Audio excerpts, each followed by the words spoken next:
I used to believe that everything in life would be fair and just. I thought that as long as I worked hard and did the right thing, I would eventually get what I deserved.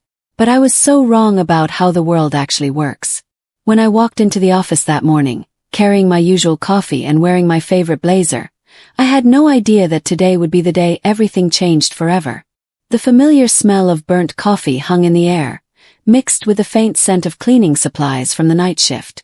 I felt something different in my gut, like the calm before a terrible storm that was about to break. My boss, Carl, usually gave me quick updates in the morning, standing by my desk with his laptop and friendly smile. But today he avoided eye contact completely, shuffling papers nervously and mumbling excuses about being busy. I tried to ignore it, pushing the feeling aside as paranoia. I checked my email and got ready for our regular team meeting, but instead of getting information about the new marketing campaign we were working on for the past 3 months, I noticed something strange happening around the office. There was a sudden rush of activity everywhere I looked. People were whispering behind closed doors, and phones were ringing constantly with hushed conversations that stopped when I walked by. Something was definitely wrong, but I couldn't quite figure out what it was. When the meeting started at 10 o'clock sharp, Carl stood up and cleared his throat loudly. His face was serious and pale, nothing like his usual confident expression. He announced without any warning or explanation, "Today we'll be letting Emily go and promoting Sarah to her position." The room went completely silent. I felt like I couldn't breathe properly. What was happening? I hadn't received any warnings, no performance reviews mentioning problems, and I didn't understand why I was being removed from the team I had helped build from nothing. As the reality of what was happening sank in slowly and painfully, tears began to stream down my face uncontrollably. I could feel my voice trembling as I tried to speak about what I was hearing. I tried to ask why, but the words wouldn't come out properly no matter how hard I tried. I stuttered, searching desperately for answers to questions that made no sense. Why, Carl? What did I do wrong? I don't understand this decision. His face showed absolutely no emotion whatsoever as he coldly replied, "Times change, Emily. You didn't fit with the new direction of the team. It's nothing personal, just business." That was it. No explanation, no discussion, nothing more. He just sat back down and moved on to talk about quarterly earnings like nothing had happened. Felt like a knife going through my chest. Just another addition to my mental note of everything that wasn't fair in this world. In my heart, I refused to believe he had done this on his own. This had to have been planned by someone higher up, someone in the executive office pulling strings behind the scenes like a puppet master. I refused to give up without a fight. I wouldn't accept being replaced as easily as one would throw away a cup of coffee. I held back my tears long enough to leave the meeting room without making a complete scene or embarrassing myself further in front of my colleagues. I didn't want to give Carl the satisfaction of seeing me completely break down in front of everyone watching. But as I reached the door, I knew deep down in my bones that this wasn't going to end here. I would fight back against this injustice, quietly, secretly, but surely and with purpose. I had never been one to give up, and I wasn't about to start now when I needed to fight most. Later that evening, sitting at my kitchen table with a glass of wine, I went through old project reports and company emails on my personal laptop with determination. I thought back to everything I'd done over the last few months, every single project I'd worked on, and every meeting I'd been in with Carl and his team members. Something wasn't right. None of these emails seemed like they were leading up to this sudden demotion without warning. I had always received positive feedback on my work during one-on-one meetings with Carl. So how could this be happening so suddenly without any warning signs whatsoever? It didn't make sense until I realized one crucial thing that changed everything. I was never the real target of this operation. Carl was just looking for someone to blame for something bigger, and I was the easiest person to point fingers at without suspicion. I had never suspected Carl's intentions before, but now everything seemed clear in my mind.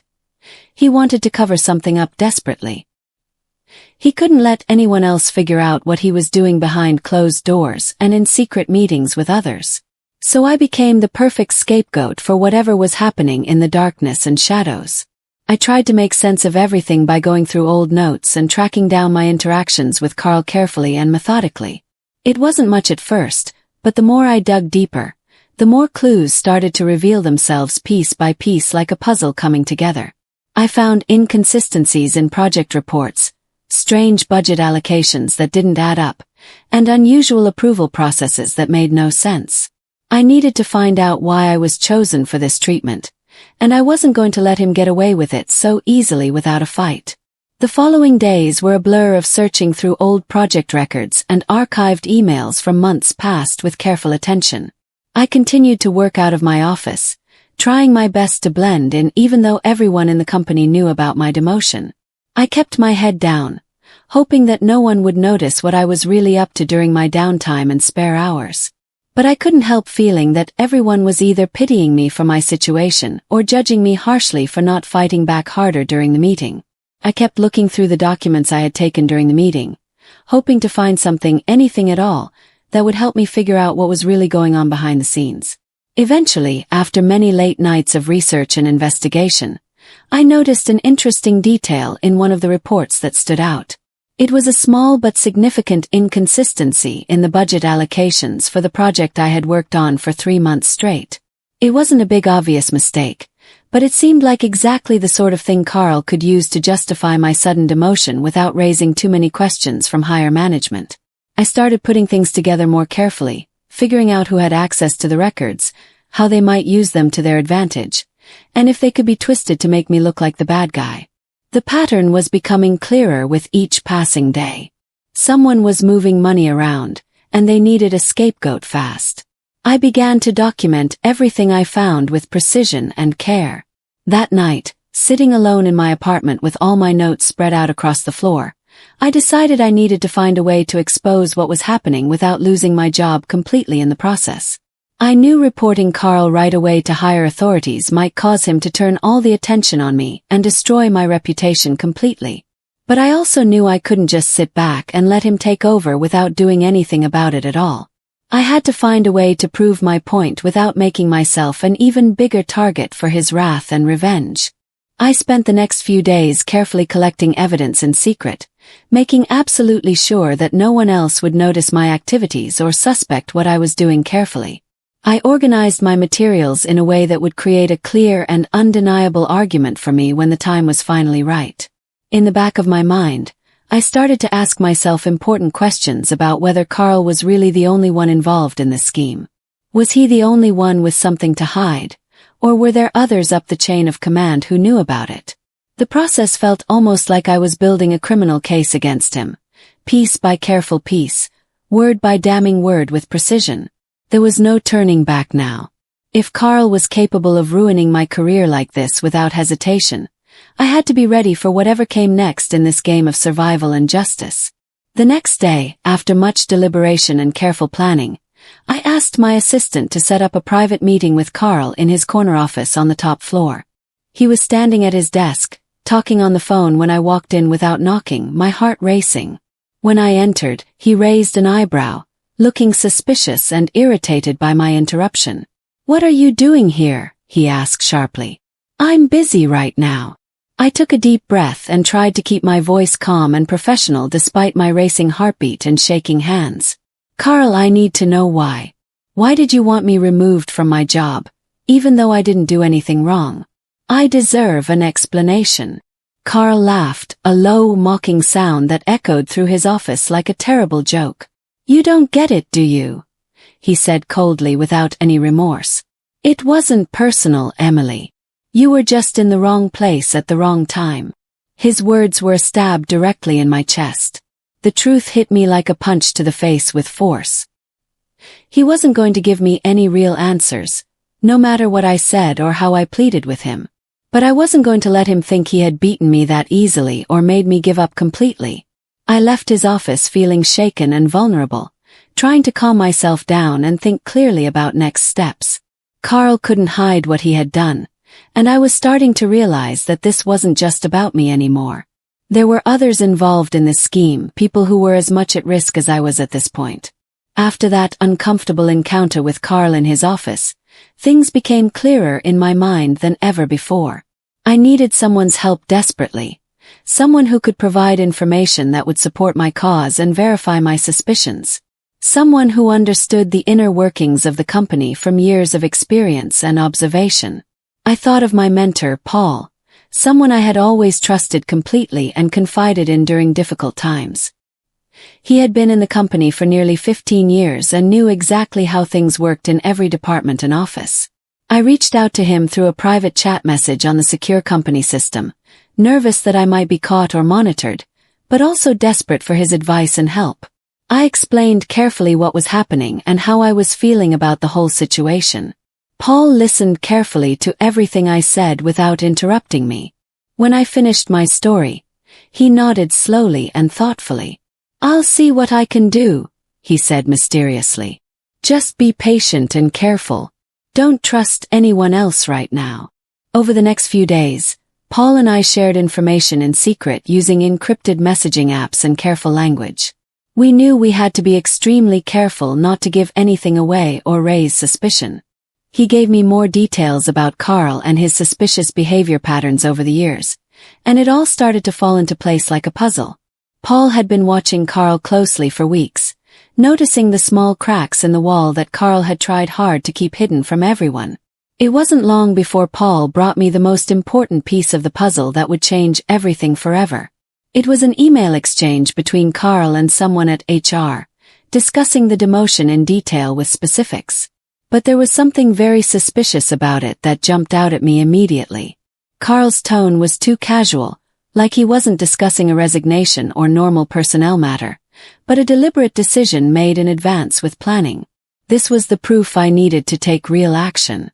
The email had been sent right after Carl's first meeting with me, where he seemed to treat me as if I was nothing more than a problem that needed to be solved quickly and permanently. I couldn't believe it. It was all there in black and white text, impossible to deny or refute.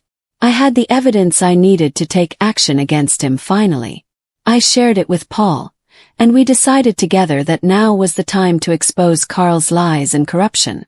We agreed to meet the following day in a coffee shop away from the office to finalize the plan. We were going to take him down once and for all. The weight of everything had started to lift slightly from my shoulders. I felt stronger than I had in many days and ready for what was coming. The next day was absolutely pivotal for everything that followed in my life. Carl had scheduled a full staff meeting in the main conference room for 2 o'clock in the afternoon. It was supposed to be a normal meeting about quarterly reports and performance, but I knew it would be different today. I had a plan that would change everything. At one point during the meeting, I made a crucial decision that would alter my fate.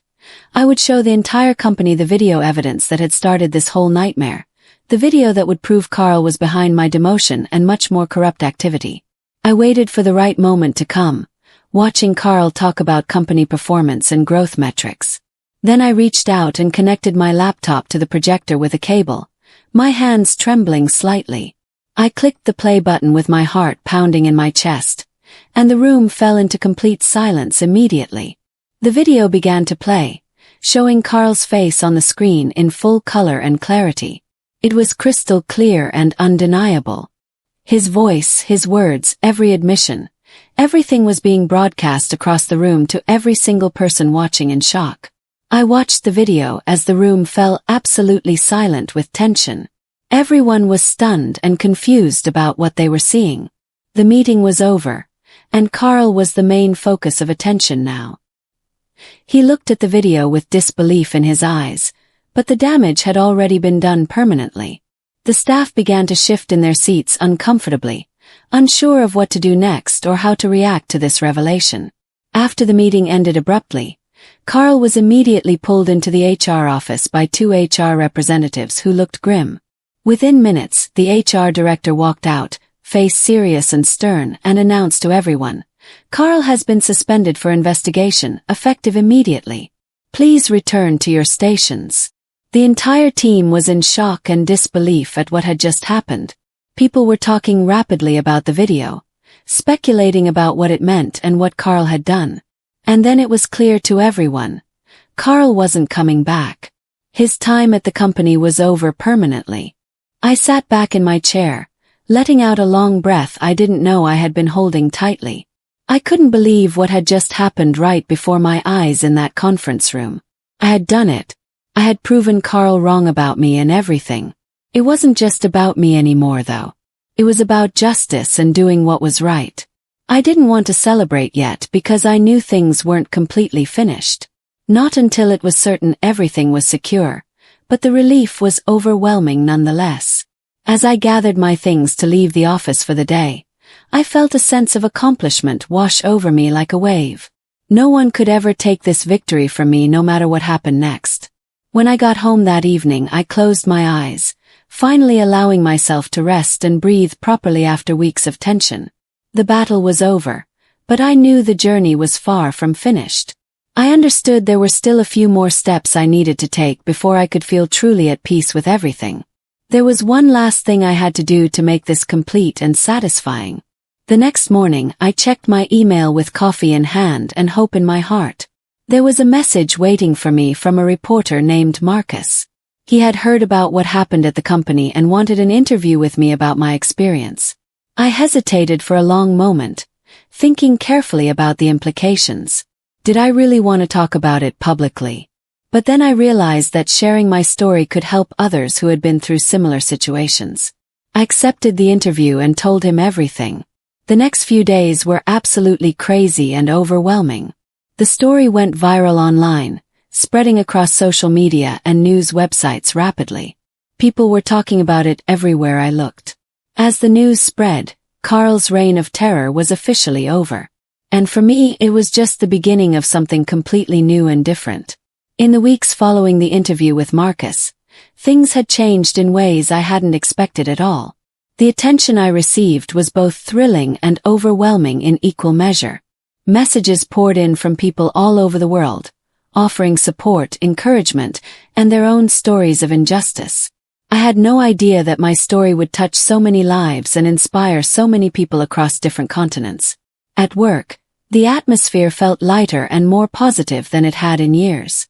People were more open with each other, more honest in their dealings and conversations. I could feel the change happening every single day in small and large ways, like the company had been shaken awake from its long slumber. For the first time in a long time, I felt a genuine sense of hope. Maybe, just maybe, things would actually get better now for everyone. The company started implementing new policies and procedures to prevent similar situations. There were whispers throughout the office of restructuring the HR department completely to prevent similar situations from happening again to other employees in the future. A few weeks passed, and I was finally ready to move forward with my career in a new direction and purpose. I met with new managers who were eager and excited to have me on their teams. The respect I gained from my colleagues was absolutely indescribable and priceless beyond measure. They no longer saw me as someone to pity or feel sorry for. Instead, they saw me as someone who was strong, resilient, and capable of great things. But the new phase of my career wasn't all smooth sailing without problems. There were still some people who were skeptical about my actions and true motives. Some people continued to question whether I was being honest or just seeking attention and fame. They thought I was being self-centered or dramatic about the whole situation, but I refused to let their doubts shake my confidence or change my mind about what I did. Despite all these challenges and obstacles, I knew I had earned my place here. The experience, while brutal and painful, had made me stronger and wiser than before. I was determined to use that strength to lead, to make a real difference for others. Months passed into years, and everything seemed to settle into a new, healthier rhythm at work. I was now a project manager, leading a team of my own with responsibility and authority that I had earned. The role came with a new set of challenges and obstacles, but I was ready for them. My confidence was at an all-time high, and my colleagues respected me more than ever before in my career. Although Carl had left the company permanently, he still tried to get revenge on me for what happened. He reached out to me a few times through email, claiming he wanted to make things right and talk privately, but I knew better than to trust him. I refused to engage with him and his empty promises. Eventually, he stopped trying to contact me altogether. I continued to focus on the present moment and building my future with positivity. Soon, the memories of that painful time started to fade away into the background. I had moved on, both personally and professionally, to a better place. I sat in my office one afternoon, feeling proud of everything I had accomplished over the past year and more. The work I had done to expose Carl had not only changed my career trajectory but had also helped reshape the entire company culture. It was still hard to believe how much things had shifted in such a short time. Carl's corrupt actions and influence were gone from the company for good, and a new era had begun. There were still challenges to face, of course, but I felt capable of handling them. I knew I had done the right thing, and that was all that mattered to me anymore. Life had changed in ways I could never have predicted or imagined, but I was ready for whatever came next in my journey forward. One day, I received an unexpected call from one of my former team members, Lucas, who had worked with me before everything happened. He'd heard about my story and wanted to talk privately. I was surprised but agreed to meet him for lunch at a nearby restaurant near downtown. As we sat down at a small cafe near the office, he smiled and said, "You know, I always knew something was off about Carl, but I never realized how deep the corruption went or how many people he hurt." Lucas told me that he had reached out to me because he, too, had recently been a victim of Carl's unfair and cruel treatment. After hearing my story and how I fought back, he felt encouraged to speak up about his own experiences. I offered to help him document everything, and together we started building a case to expose more of Carl's behavior. This was the moment I realized that, for all of Carl's power and influence, he had never been able to silence every voice. Over the next few weeks, Lucas and I worked tirelessly together to gather more evidence against Carl and his allies. We uncovered documents showing that he had been systematically removing other employees from the company in a similar way for years. We found records of unethical behavior clearly documented. He had been using company resources for personal gain, covering his tracks with false reports and fabricated data. The more we dug deeper, the clearer it became that Carl was not acting alone in this scheme. There were others involved, higher up in the company's hierarchy, who had turned a blind eye to his actions. They had allowed him to operate unchecked for years, protecting him from consequences. But with our evidence, we could finally push back against them. Carl's influence was still strong in some quarters, but I no longer feared him anymore. I knew that our truth was stronger than his lies and deception. We approached HR with all the evidence we had gathered over weeks of investigation. To our surprise and delight, they were more than willing to listen to us. It turned out that others within the company had been making similar accusations about Carl for months, but without concrete proof, they had been dismissed and ignored. We handed over everything we had collected, and within days, Carl's actions were being formally investigated by internal auditors and external consultants. People who had once feared Carl started to come forward bravely and openly. Some shared their own stories of mistreatment. Some had been watching for years but hadn't had the courage to speak up. Together we built a strong case, and it wasn't long before the company realized that Carl had not only wronged me but also many other employees over the years. And just like that, Carl was gone for good, replaced by someone who actually cared about the team and did the right thing. After Carl's departure, there was a noticeable shift within the company atmosphere. People felt safer, more valued, and more respected in their jobs. We started to see a more transparent, supportive culture emerge from the ashes. I felt stronger than ever before, like I had been reborn with a sense of purpose and direction. I was no longer just looking out for myself anymore. I was fighting for others too, for everyone who had suffered. My story wasn't just about one person's demotion anymore.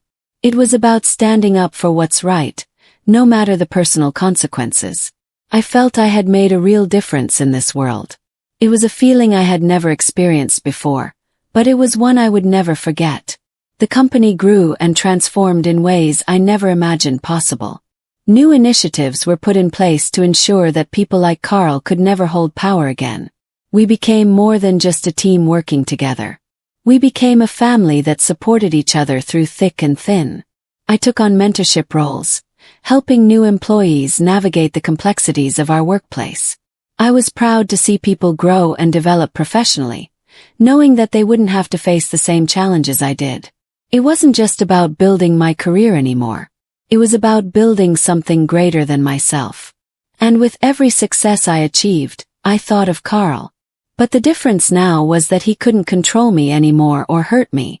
Months turned into years, and what started as a personal struggle became a larger movement for change. My story continued to inspire people, both inside and outside the company. I spoke at conferences, gave interviews, and wrote articles about the importance of integrity in the workplace. I was no longer just Emily anymore. I was a leader, a voice for change and justice. People trusted me, believed in me. They looked to me as an example of what could be achieved when you stand up for yourself and for others. I finally felt like the story of my demotion had become something I could be proud of rather than ashamed of. One day, I received an invitation to speak at an international conference about workplace ethics and corporate responsibility. It was an opportunity to share my story with people from all over the world, from different countries and cultures. The thought of being in front of such a large audience was intimidating and nerve-wracking, but I knew it was something I had to do. It was my way of saying to Carl and people like him, "You didn't win. We did." The night before the conference, I was nervous but also excited. I wanted to make sure my message was clear and powerful, so I practiced my speech over and over again. By the time I stepped onto the stage, I felt a sense of peace come over me. This was it, the culmination of everything I had been fighting for. As I spoke to the audience, I could feel the energy in the room pulsing with attention and emotion. People were hanging on every word I said, nodding along with me as I told my story. I told them about my journey, how I had overcome adversity, how I had fought back against corruption and injustice. And I could see that they, too, had experienced hardship and were looking for hope and inspiration. When I finished my speech, the applause was thunderous and lasted for several minutes. I felt like I had made a meaningful connection with every single person in the room. They understood my struggle because they had experienced similar struggles themselves. I was proud. Proud of how far I'd come from that day in Carl's office. Proud of the changes we had made in our company and beyond. After the conference ended, I was flooded with messages from people all over the world. Many of them shared their own stories of overcoming their own personal injustices. Some had found courage to speak up at their own workplaces. It was inspiring to see that so many people had been inspired by my courage and determination. I realized that, while my journey had been difficult and painful, it was my struggles that had made me who I was. And that was something I could be proud of. Carl, in his quest for power and control, had unintentionally made me stronger and more resilient. And for that, I couldn't thank him enough. Now, as I look back on everything that's happened over these years, I realize that sometimes, the best way to win is not to fight violently, but to lead with honesty and integrity. My demotion had been a challenge, but it had shaped me into someone who could make a real difference. Carl may have tried to break me and destroy my career, but in the end, I was the one who came out on top. And as I stood there, looking toward the future with hope, I knew that the real victory wasn't just about proving Carl wrong or getting my job back. It was about helping others stand up for themselves and for each other. The worst thing in life isn't what others say about you, it's what you say to yourself. I had learned that lesson well, and now I was ready to share that important lesson with anyone who would listen.